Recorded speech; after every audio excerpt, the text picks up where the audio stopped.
Continue. As you can see, I definitely look like I just got back from a long road trip.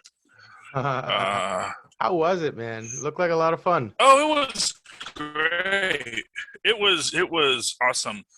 I will be honest with you, it was just great. Just going everywhere, seeing all my family and friends who I haven't seen in years, reconnected with my brother, which was nice. Because he's a Trump supporter, so there was a lot of bad blood in the family for a little while, but we're all back to normal now. At least I'm trying to be, Good. And, okay, we don't need the ad for the history of the sitcom. I just want my IMDb page. There we go. Okay, the Nexus event. Alrighty. What a morning. Okay. Okay. Let me know when you're ready. We are recording and we are good to go. Okay. In a world of capes and lunatics, gods and monsters, there are those that protect us. Or are there those that protect us from those who say they protect us? The TVA or all the variants? Or are they all one and the same? Who knows? I just know. Enough said. Avast, me hearties, and welcome once again to Full Stream Ahead.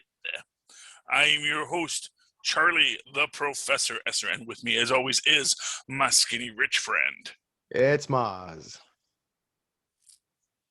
Hey, Mozz, welcome back. I am back from my long week of exile at summer vacation.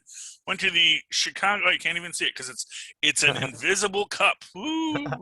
But it's my silver cup from the Museum of Science and Industry in Chicago. Ooh. Where I took my family. And what was the coolest thing at the Museum of Science and Industry? The coolest thing, well, they have a Marvel exhibit right now, which was sold out, so I couldn't get into. Oh. But they did have, some nice statues of Marvel characters. There was a lot of neat things to see and do, and they have a big train. They have they have a submarine that I did not get to go to. I wanted to, but actually it's very tight, so I don't know if I could have fit into it.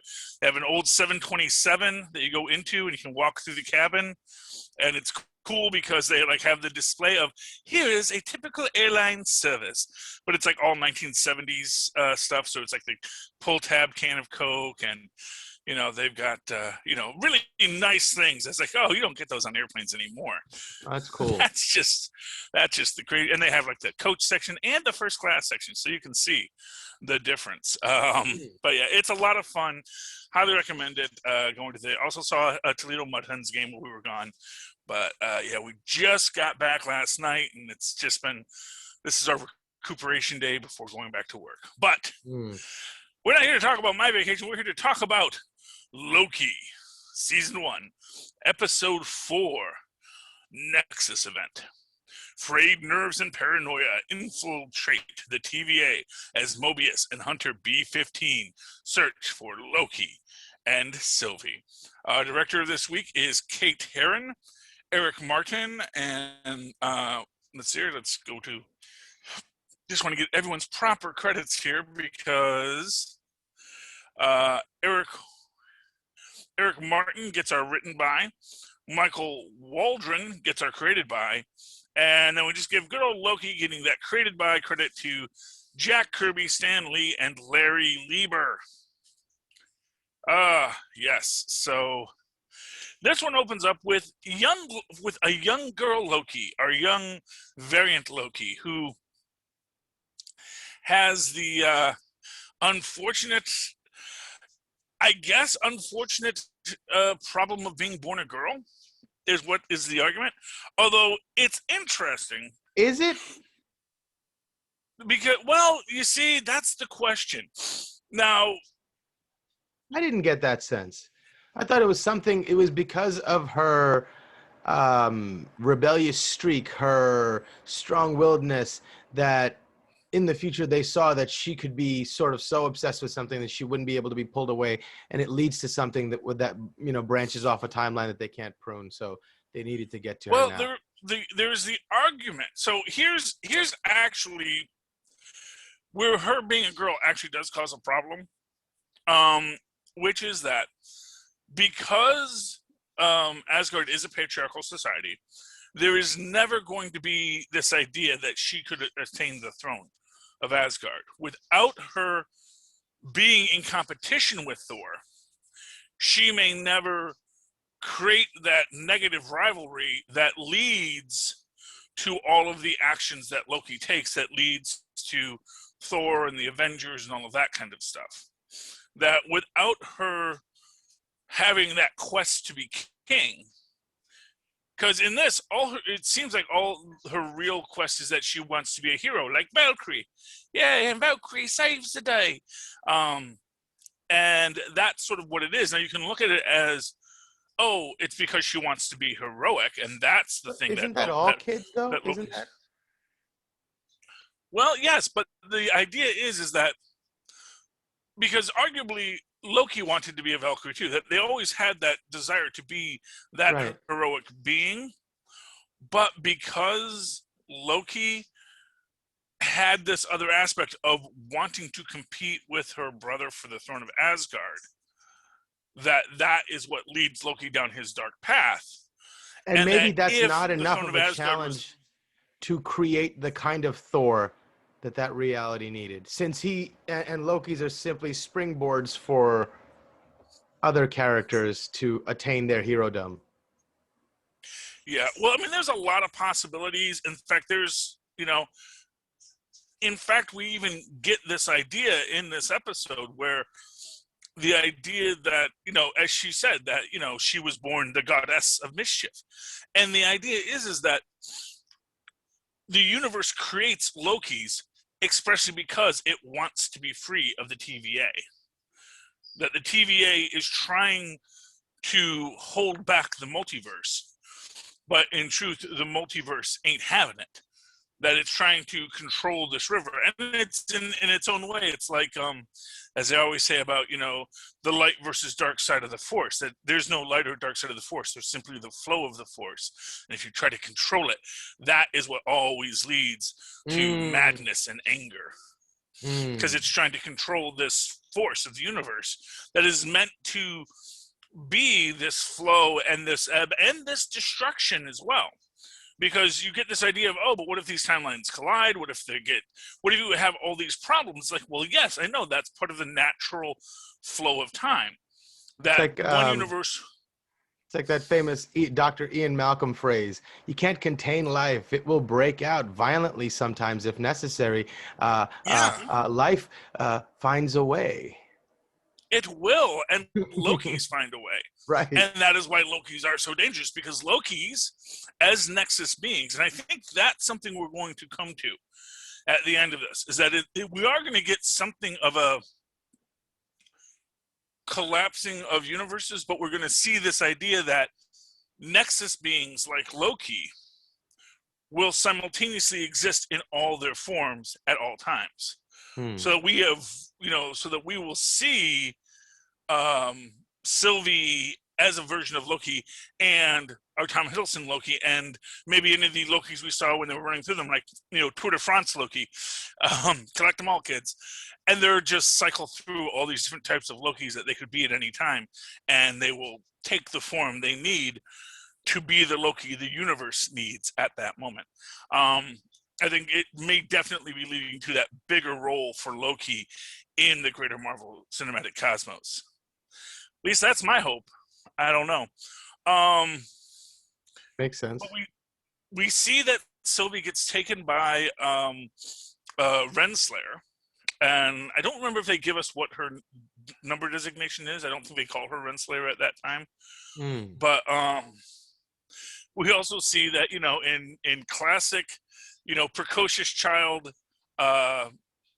Black Widow, teenage girl, superhero fashion, immediately, bites her, steals her TemPad, and runs out of the courtroom. Which, is interesting, but also gives us this interesting take on this, where this was Renslayer's first failure, arguably.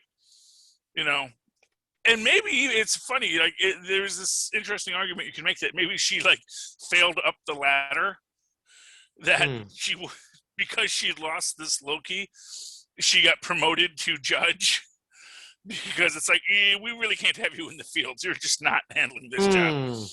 We need to get that guy on that jet ski. Bring him in here. He'll be good for it. And that's the thing. And this is this mystery. And again, not something that we're going to get a lot of elaboration on. We just know that that's where it starts. But that obviously this is stuff that people don't really know or is unaware of, because as we will recall, while they were searching for this Loki, it never becomes that this was the Loki that Renslayer lost, that this was the female Loki. Right. Because one has to imagine that that's a story that exists if it hadn't been actively erased by someone, possibly Renslayer. So I do think there's more that we're going to be seeing here. And we'll talk about that a bit more tomorrow or in the next show, because there is a lot more we get in the next show. But at this time, we just have Loki and Sylvie waiting for the rock to hit. Right. And we see Mobius just searching anywhere. They know they're hiding in an apocalypse. But of course, if you're in an apocalypse, nothing can change because it's an apocalypse. So they're just desperately looking for anything. And then what triggers the branching event is something. Get your head out the gutter there, Mozz. No. My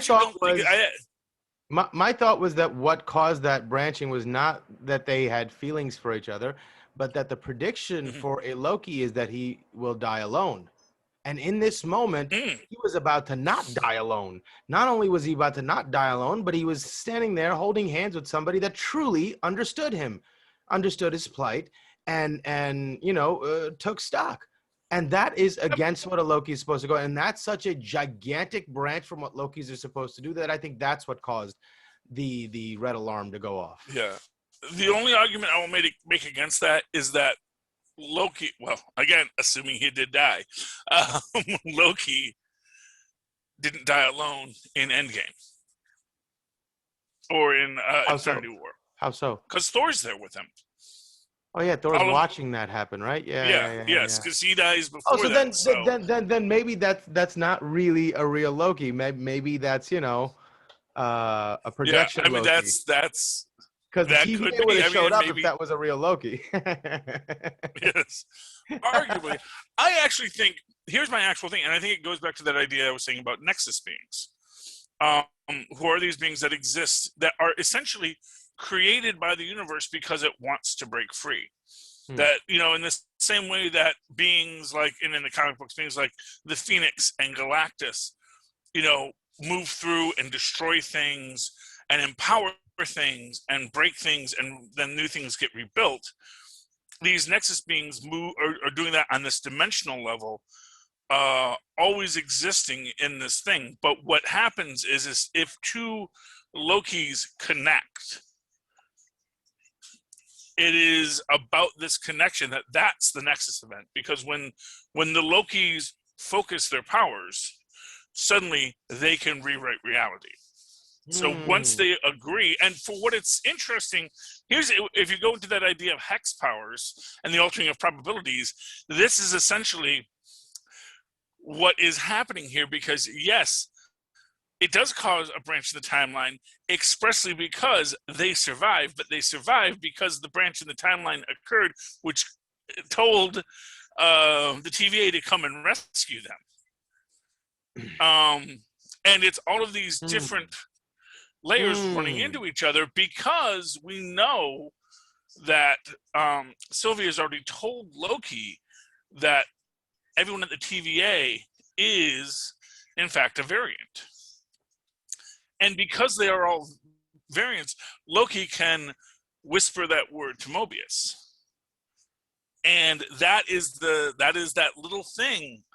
That little thing you tell someone that just sits in the back of their head and that says, am I? Was I?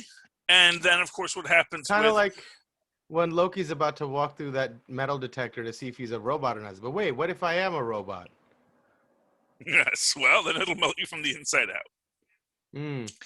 And I like, but I like the idea that is the Nexus event. It's not even that it was a Nexus event on Lamentis. It's a Nexus event because two Lokis have connected, and they will make it so they can get off. And the way they can, the easiest way.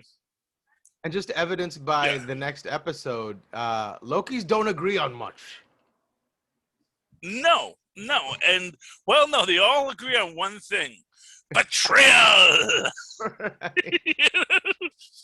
But we'll get to that next episode, because that's a really great episode. But this one, we got this is our broccoli episode, and I like broccoli. Are you kidding me? The last one was the broccoli episode.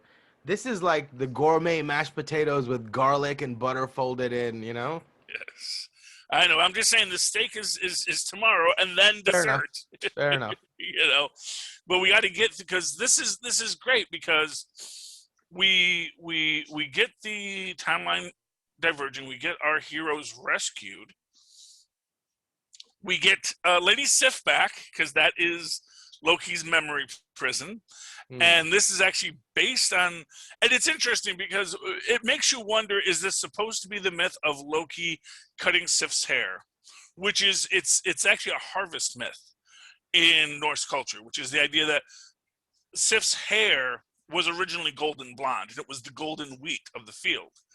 And he steals her hair, and that, of course, causes all those kind of problems until she can get her hair back. And, because he can't get her hair back, he has, I believe, dwarves fashion black raven hair for her, and that's why Sif has dark hair, not blonde hair. But in the original myths, if I recall correctly, she had blonde hair because she was a harvest goddess of the grain. Fun facts that I may be misremembering. And come on, write to me. Tell me how wrong I am, people. That's how I got this job in podcasting, by telling people how wrong they were. Certainly, I can't be right about everything, even though I am the professor. So that's interesting. And we get this nice thing. And what I love about this scene is we get this and we have to imagine, and this is the thing about, we have to imagine that this is a compressed thing. I don't think that he's in there for 5 minutes and suddenly has the whole emotional arc that we see. I think that's 2,000 years to him in there, just repeating this one moment over and over again, and trying, much like he says when he says, did you try to use that thing in the first episode to try and get to say yes several times? It doesn't work. I'm certain he tried a million different ways to get out of that memory loop, to figure out how he can get out, and all failed before he becomes the dejected Loki that we see. We see the that idea that he goes into this little time loop, and outside that little time loop, time doesn't pass. It could be almost instantaneous. So he buys himself an infinite amount of practice time in regards to any engagement if he were to employ this technique. Well, I mean, arguably, but the point is that there's no way out. So, I mean, yeah, sure. He might be able to figure it out eventually, but I would imagine it's like Narnia time. The amount of time you're in there is unrelated to the amount of time. That's what I mean. It's an interesting technology to have in battle. Just time out. I'm going to go into my little sub-world here, run a million permutations, just like Doctor Strange, whatever. Figure out what works. I'm going to come back, and I'm going to kick you in the head at this time, Arguably, that is how Kang conquers the universe. Oh, so if you imagine that is the idea that, and it's stuff that's been done in other stories too. The idea of, you see how you lose the battle, and then you come back in time and you win the battle, because now you've already lost it. So now you can change your destiny and win the battle. So you can fight the battle as many times as you want, because you always get to go back and start over at the start of the game until you find all the Easter eggs and you find all the hidden things, and you Ready, repeat. What was that movie with Tom Cruise where he keeps on going back? Live, die, repeat. The start of the Edge of Tomorrow. Live, die, repeat. Yeah, Edge of Tomorrow. Yeah, and that's the idea that you could do that. That's arguably how Kang conquers time. Although also he has the advantage of way superior technology. Although tellingly, despite having way superior technology and conquering all of time, there's precious little evidence that he's ever actually been able to maintain his hold on anything in the past. He seems to only sort of rule over time from his Chronopolis location in the comics. So exactly what his empire is, it's a little sketchy. Interesting. It's like Amazon stock. It says it's worth a lot of money, but is it? It's a bunch of warehouses. What if nobody buys all this stuff? But that's does it suddenly become worthless? Far-fetched, hypothetical. What if it's like that's who we are. If we, as a society, Western culture at the very least, have a religion, it's consumerism. And every time we log into Amazon to see where my package is, that's how we pray. Yes, exactly. All hail the mighty Bezos. Anyway. Yeah. Oh, did you hear Branson got to space first? Yes. It was wonderful. It was beautiful. And Elon Musk looks like he stayed at his house the night before, because that picture they posted the morning before, he's like barefoot, his hair is all ragged, and he's in his kitchen. Like they were just two buddies that like, go, dude. And that was beautiful. It was really cool to see. Yes. Well, I knew Branson would be the first because he's the daredevil. I love, man. He's the guy who likes to see his little speech from inside the cabin. He's like, no, not really. Like, I was just a little kid who had a dream. Look what I did. Imagine what you could do. Look at the world you're inheriting. What can you do? And I was like, man, golly. That's beautiful. It's inspirational. It's like all royalty, when they come to the balcony, it's very inspirational. Right, but somebody has to do it first. People still wave that flag whatever, whoever, royalty, whatever it is. The human species got there. Somebody had to be the first one to do it, so the rest of us can follow. Yeah. And collect whatever titles you want. It's an accomplishment for all of us. I'm not faulting the man. It's not like he dressed like a bat to beat up people, to me, that's a bad use of your money. It's like, you're just beating up people. Right. You could be, reforming politics if you wanted to. Could use that money to buy off these corrupt politicians to do good things. No one ever thinks that. I'm a multi-billionaire, and how can I do the most good in a world full of corrupt politicians? The problem with that is the politicians aren't the issue. It's the corporations behind these politicians. You can buy all the politicians you want. That's like saying I'm going to put all the low-level drug dealers in jail. That's not going to solve the problem. Arguably no, because here's the thing. Governments print the money.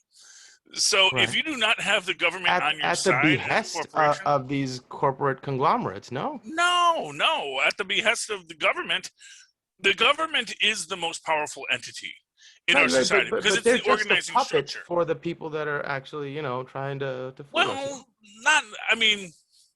arguably everyone's a puppet, even the guy who's making the decisions to spend the money. There's lots of puppets, but what I'm saying is that the only thing that has the power of capital is the power of state. Those are the two conflicting forces. That the state is the check on capital, and capital is the check on state. That within this, and that's a free capitalist society. Ideally, yeah. Well, everything's idealized.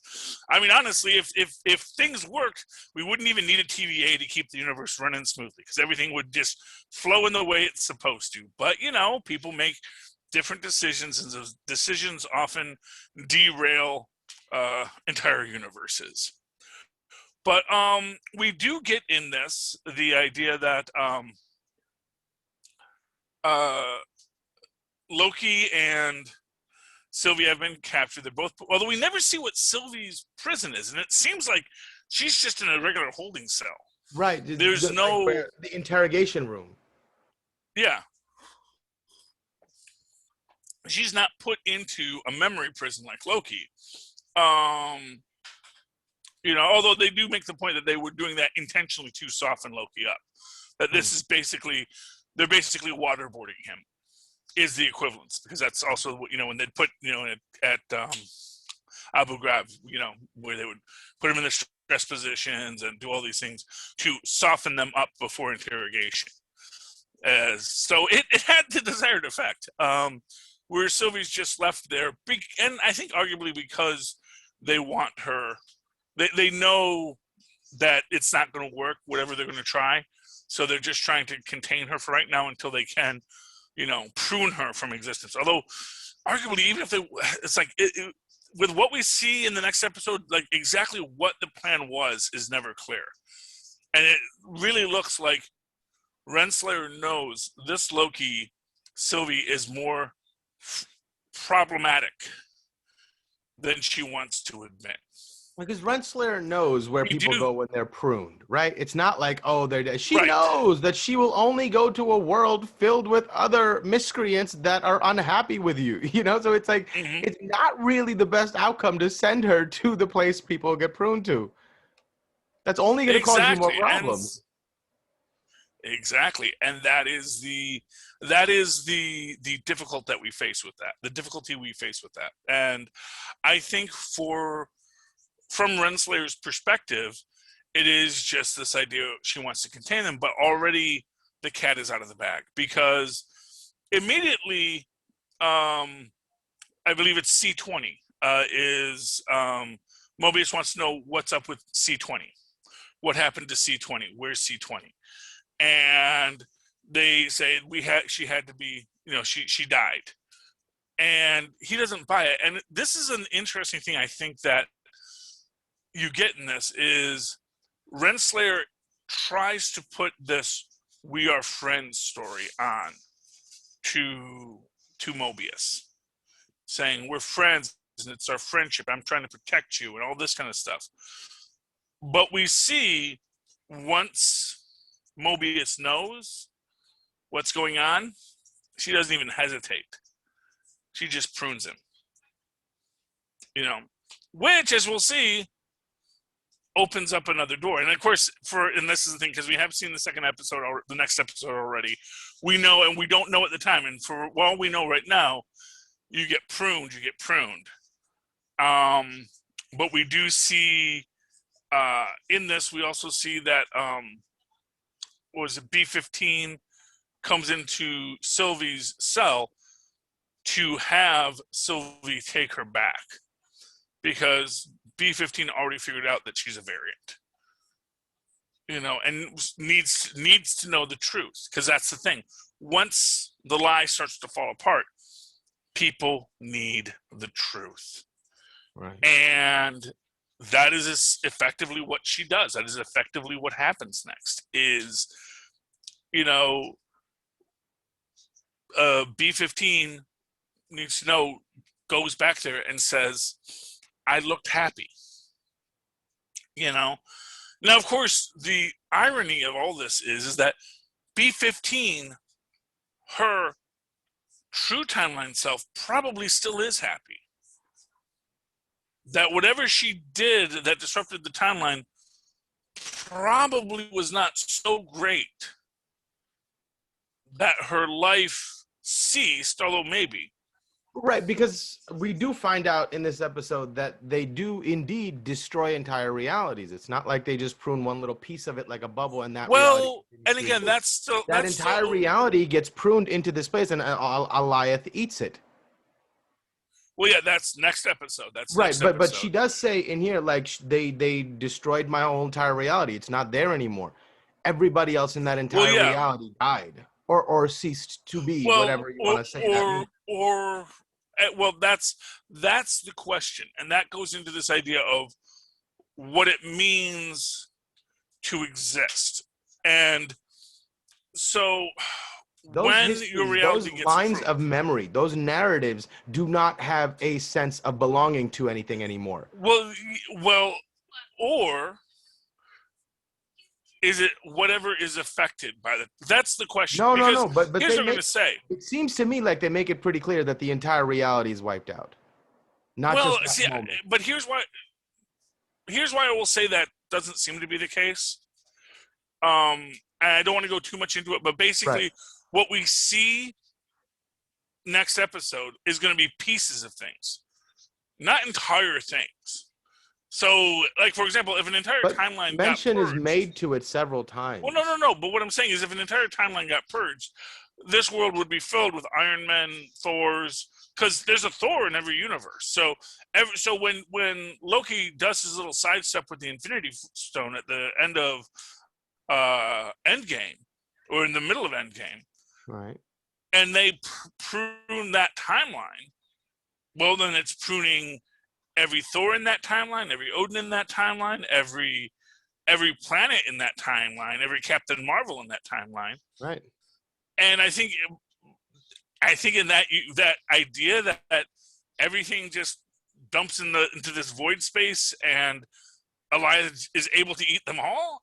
I'm suspect of that. Yeah, no, you're right. That's a tall order. I'm suspect of that. So I think what happens is that the inciting event gets pruned, and things related to that inciting event get pruned. Things that really redirect them. And I think what you get here is sort of the power of urban legend and Mandela effect, in the idea that, yes, that got pruned. Some people maybe have a recollection of it. So it's not that, oh, I went from this universe to that universe. It's like, no, there was just a timeline where that occurred, and that timeline got pruned. And you have memory of that timeline because it is something that you saw, but that's been erased from this reality now. So you are certain you saw it, you're certain you know it, but for some reason it's not there in your mind anymore. So that's a possibility. And we're getting way too much into episode 5. I do want to get back to this because we haven't gotten to the man behind the curtain, which is the big reveal of this episode, which is that, you know what? When they are brought before the the timekeepers, and you are being held, and we are holding you against the of the time violation of the soul. The guy with the big mustache face. Yeah, I see you mocking me.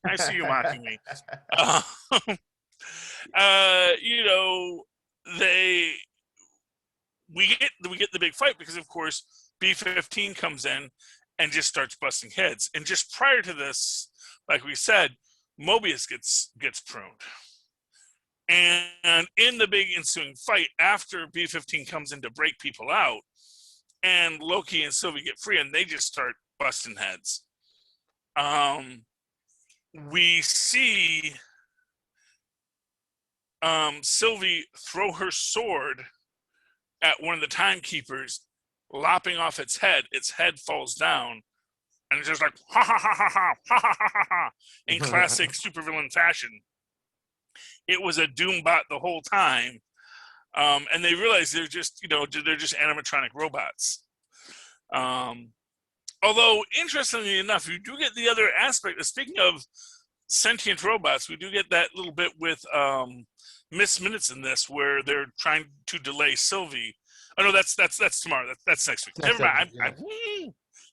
See, that's the problem when you try to do two at once. You get confused as to what you saw.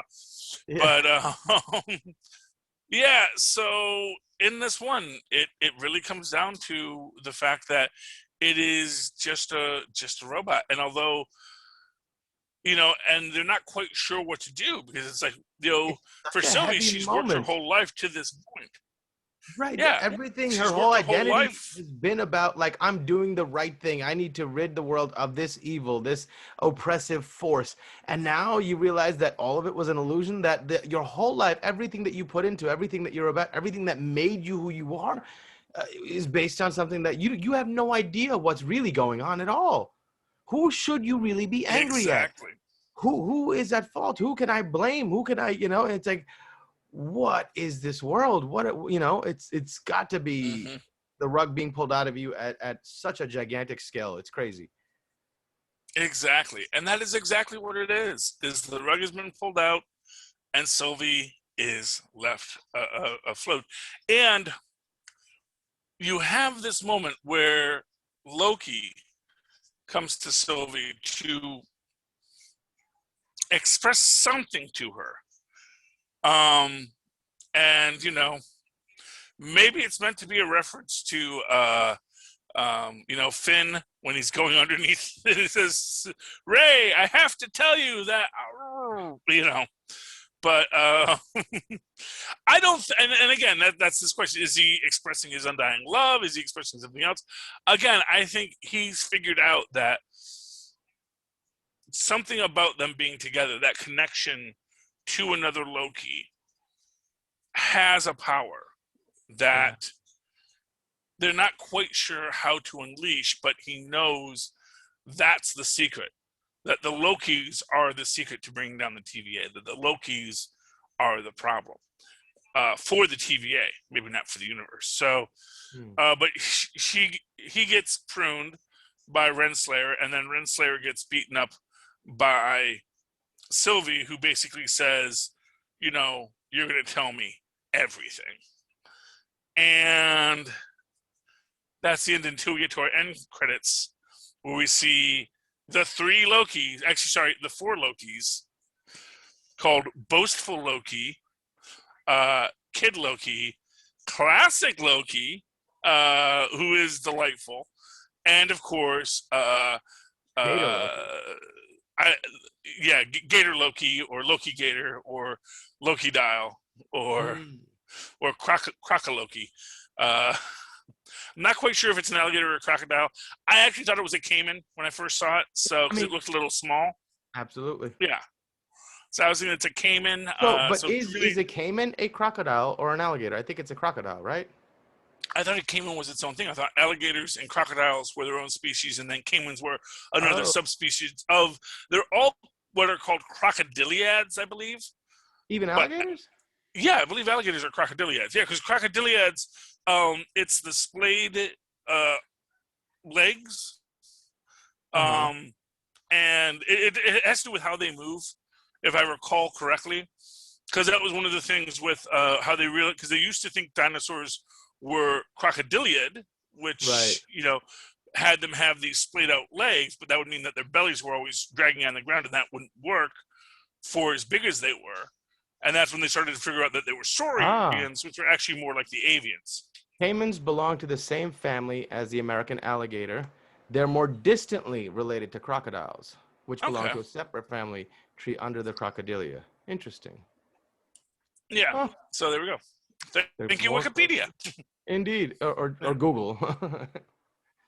Yes, well, yeah, but so it's the crocodiliad, and then within the crocodiliad, you get your classical crocodiles, which you'll get in Africa and Australia, I believe. I don't know if they have alligators in Africa. They might, but I know they have crocodiles. They're predominantly known for having crocodiles. Yeah, and I know that Australia has crocodiles because of Michael J. Crocodile Dundee. You call that a caiman? That's a crocodile. So yeah. So anyway, So that's what they leave on, and there is that question at the end when you hear the voice say, you need to come with us. There's a lot of speculation that was the crocodile talking, but that would be cool. That would be cool. But we'll find out next week. Mozz, any final thoughts on tonight's show? No, I just thought this episode was the best of the season so far. Absolutely was floored by it. I think that every episode gets better and better. And I think that when you get to the next episode and then look back, it's like, oh, this is so much better when you see them as a whole and you see them as this fluid thought. And I'm really excited about this, about what we see in Black Widow, which also came out at this time, which we'll be talking about later on tonight. And really, all around, there is clearly something being built that is a really good universe, I think. And I definitely think, as I've said, I really think that, Kevin Feige is the Jim Shooter of film. He is creating a structured universe. And contrary to popular belief, contrary to what James Gunn says as he's trying to push his projects, I don't think he's going to toss out everything that has come before. Although he's gonna play fast and loose with it the same way that you have to whenever you have a big, diverse history of characters that you now need to have into a single continuity. And also when you want to surprise us and when you want us to see something new and feel something new. Exactly. All right, my friend. Okay, I think that's everything. I want to give big shout outs to both the Capes and Lunatics and the Southgate Media Group. If you're listening to this either on Nuff Said under the Southgate Media Group banner or on Full Stream Ahead in the Capes and Lunatics banner, we welcome you. We're all one big happy family here. We encourage you to go down to our show notes, click on the Patreon pages for the representative group, and go get some extra free content. Give us some money if you think it's worth it. You know, I believe we have levels as low as $1, and just give us $1. You got $1, spare $1, and you know, it will help out Mr. Doom, Rob Southgate, and the lovely Molly, most talented of the Southgates, who I got to meet on my road trip, so that was great. Right. And likewise, when you're down there, go down to the Amazon link and go to Amazon. Buy anything you want. Speaking of Amazon, blessed be Bezos' name. If you would like to pray to Amazon, use our link to do so. And it helps us. Costs you nothing. It helps out the show. And while you're there, check out Pod Life, the book, available both in digital download for the current highly advanced technological society in which we live, or paperback in case you want to be ready for the coming apocalyptic event. Then this might survive in the void for Loki to read. Pick up Pod Life, the book. New books coming soon, new installments, which hopefully I will write a chapter for. I'm working on it. Just got to get my muse back. All right, Mozz. If someone would like to reach out to you and talk to you about anything that we've talked about, how can they find you? Oh, they can email me at mozzmanzoor@gmail.com or find me on Facebook under Mozz Manzoor. That's MOZZMANZOOR. And of course, you can always write to me that old-fashioned email way that our mothers and fathers once did at superconnectivityblog@gmail.com. That's superconnectivityblog, all one word, @gmail.com. And of course, follow me on Twitter as I live tweet things sometimes when I feel like it, like Legends of Tomorrow, Sunday nights at 8, maybe, I think, at Charlie Esser. That's CHARLIE. Yes, SER. Look for the 2 E's in the middle. For quality. Bing. Thank you, Mozz. Ladies and gentlemen, you have just listened to another episode of Nuff Said. Be safe, be strong, and always watch the skies. All right, you filthy landlubbers, you made it to another. You made it to another shore. We've gotten through. We got across the winding, bounding main of the internet. We watched a show that streamed. We enjoyed it, and now we're done. Come back again next week as we once again sail full stream ahead. Arrgh. All right, I got to work on that outro. All right, okay, Mozz. I don't think we have time to do the next one, so we will do that Tuesday night. Sounds like a plan. Before the final episode drops. Indeed. So that'll be perfect. And I will talk to you Tuesday night. Well, I'll talk to you at 5:30, and then we'll talk again on Tuesday night. How are we doing that? Are we doing that